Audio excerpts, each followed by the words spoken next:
Hey, Tendo. Yeah, Cat? I'm thinking back on our time in the Reapers game. Or helped you through it all? Ugh, don't remind me. Well, I realize that. I genuinely enjoyed hosting the show like that with you. As such, I was wondering if there's anything I could do to help the channel. Maybe even make my own show. Well, if you're up for it, I don't see why not. Just do me a favor. What's that? Parks content is already my thing. If we want to diversify things like this, we really should expand the brand to new avenues and do something different. Huh. Fair enough. I'll see what I can do. What to do? Art is in a gaming franchise, something I'm a big fan of, you know? But which one? Kingdom Hearts? Someone else is already doing that one. Persona? Not a fan of the first 3 games. They don't really have the details I love about the series. Wait a minute. I got it!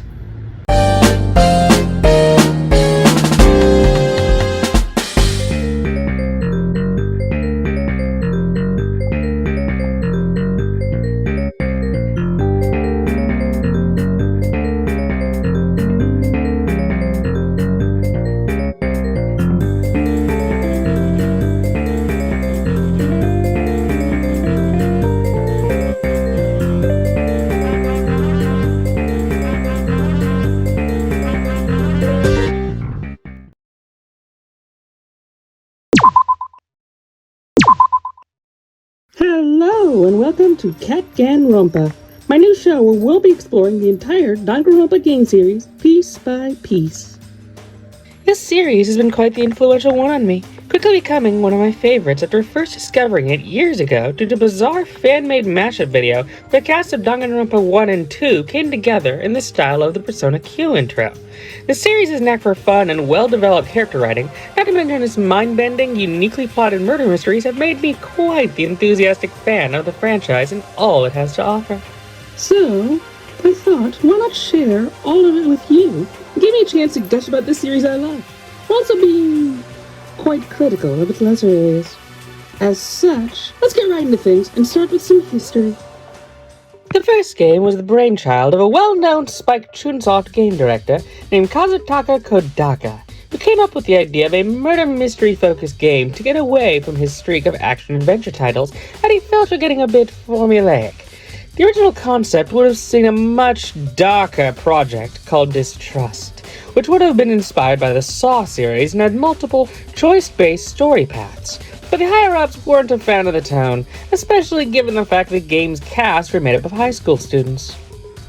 Which for us here at the Guardians of Imagination was probably for the best. A little gore and physical torture is just unpleasant and enjoyable for those of us here. Really not our thing. Oh, and also, unlike the mascot bear that's become beloved figure of the series, they would have had this freak run out of a squeamish med student's nightmares represented instead. Good choice to replace it, gotta say. So Kodaka instead spun things in more of a pop-punk direction, also eliminating the choose-your-own-adventure element for a more linear narrative, giving us the first entry in this very unique series. And now, with that established, let's get into this game's prologue chapter. The game begins establishing our setting, the esteemed Hope's Peak Academy, a Japanese government-funded school for elite, ultimate students who have special talents in certain specific fields, such as the arts, academics, athletics, etc. Government funding, huh? Good luck keeping the money in this place going. One new person voted into power, changing the nation's priorities, and this place is in trouble. This is an elite school, and I mean elite. You can't choose to attend this school. You need to be scouted by the Academy itself in order to get in. That isn't the retcons attacking the sequels, but we'll see that when we get there. But in the meantime, let's get introduced to our lovely new protagonist. Before we go any farther, I guess I should introduce myself. My name's Makoto Naegi. He's Makoto, she's Makoto, you're Makoto! Are there any Makoto they should know about? Bring it on! I'm out of here. Our friend Makoto here was called in as the ultimate lucky student, chosen to join the academy not because of a special talent like the rest, but instead by a special 1 in 1 million chance that got Makoto chosen to join the school. Random coincidence, the best way to start a story. Okay, yes, this is a contrivance, but as I set up to make our protagonist a more average, everyday individual that the audience can put their shoes into, among this group of elite students, this isn't the worst way to set it up, especially as only really put in place just to establish the setting and scenario instead of being a major plot beat.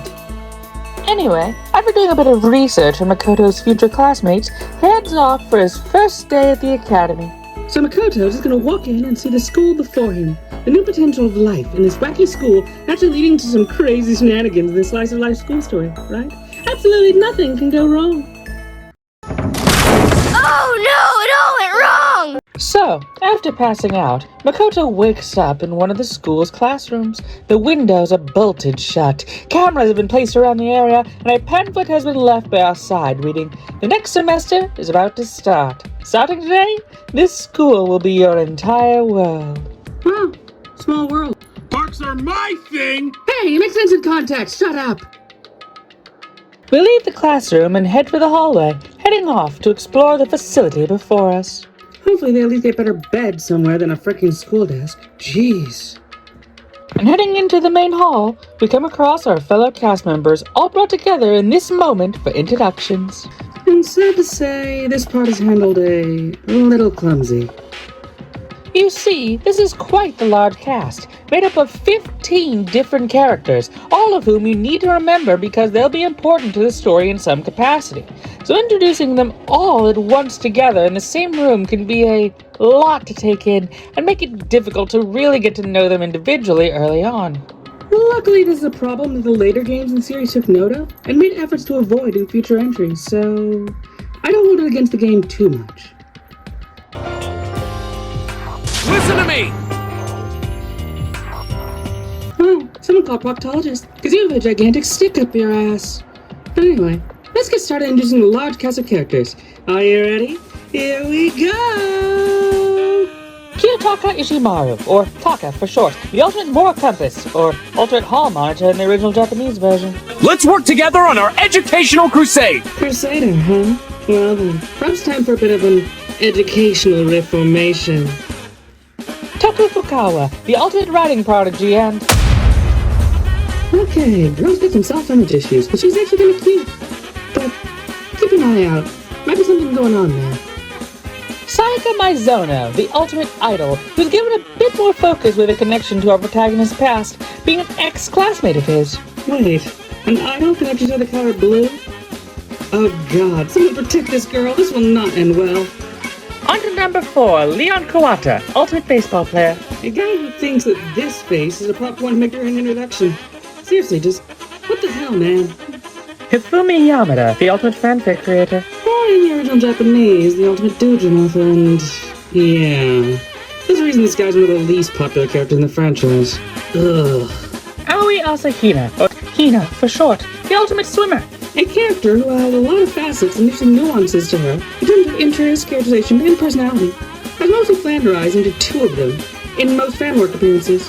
Surprisingly, neither of which have anything to do with her actual talent. Those 2 being her chest and her love of donuts. I swear, fandoms are weird sometimes. Chihiro Fujisaki, the ultimate programmer. Trust me, I'll have a lot to say about them down the line. Because there's nuances surrounding them as a character that has made discussing them at all a bit of a minefield that this show will have to cross eventually. Kyoko Kirigiri, the ultimate... Oh, I forgot Puppeteer installed that spoiler prevention system. Junko Enoshima, the ultimate fashionista. Fake-ass bitch. Name's Mondo Iwata. Nice to fucking meet ya. Catdaver, nice to fucking meet you too. Sakura Ogami, the ultimate martial artist. Okay, with that design, the fact that she doesn't appear as a guest character in a fighting game yet is truly shocking. Miyaki Itagami, the ultimate affluent progeny. Mark ultimate pompous douche, given that fancy title you got there. Yasuhiro Hagakure, or Hiro for short, the ultimate fortune teller. More like ultimate hairstyle, because that thing is insane and amazing. And finally, Celestia Ludenberg, the ultimate gambler.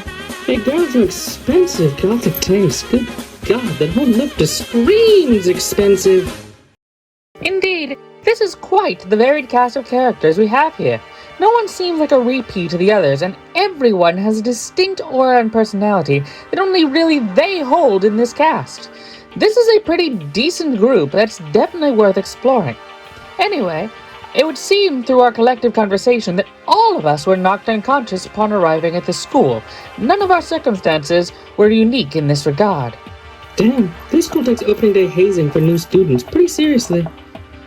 And just as we were starting to talk and think things over, the nearby screen turns on, a voice calling out to all of us from within. Testing. Mic check 1, 2. This is a test of the school broadcast system. To all incoming students, I would like to begin the entrance ceremony right now. Please make your way to the gymnasium at your earliest convenience. Heading down to the gym on opening day in a school for uniquely gifted students, I think I see where this is going. Garp.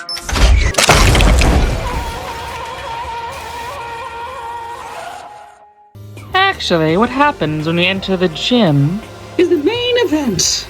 Time for the star of the show to make his appearance. Let's give a round of applause for...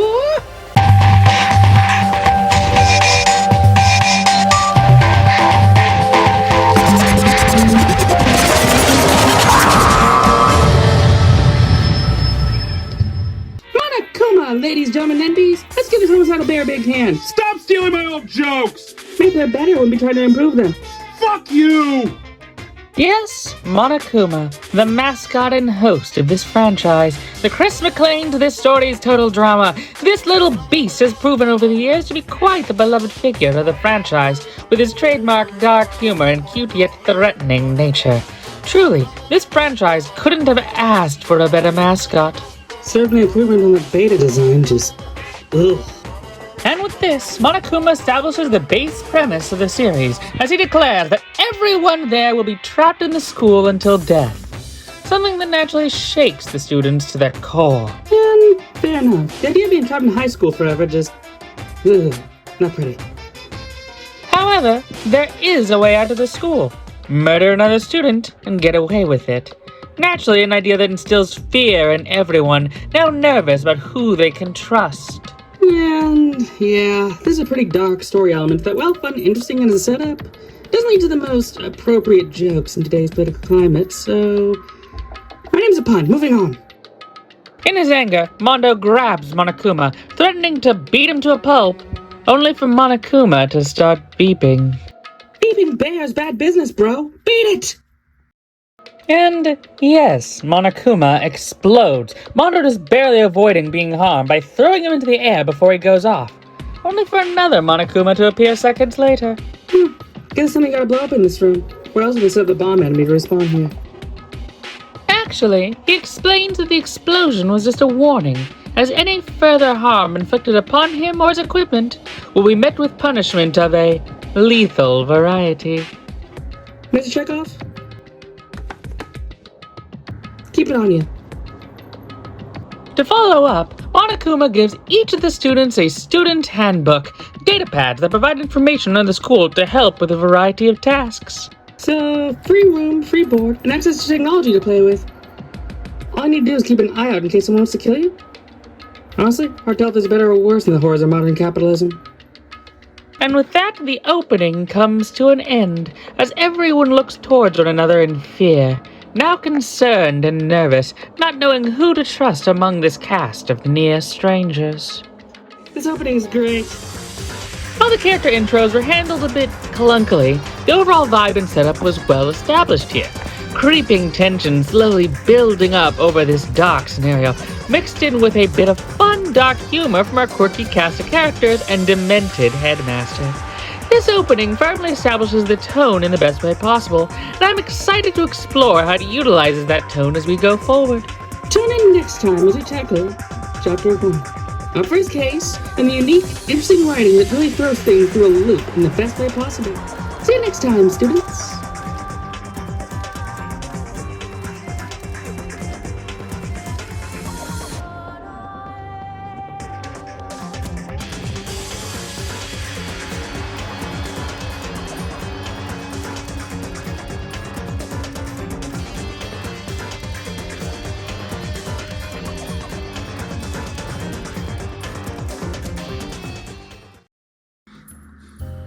Oh, hey, Cat.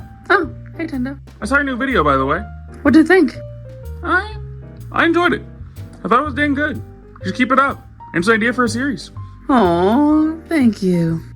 Hey, Tendo. Yeah? You mind going to the store for me? I forgot to pick up chili oil for tonight's dinner. You know what?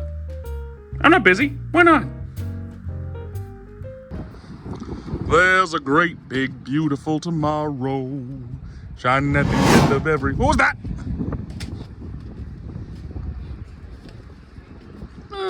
Probably nothing big.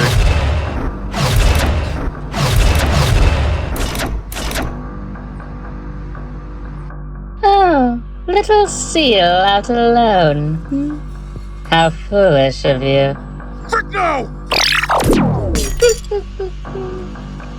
Let's go for a little trip, seal.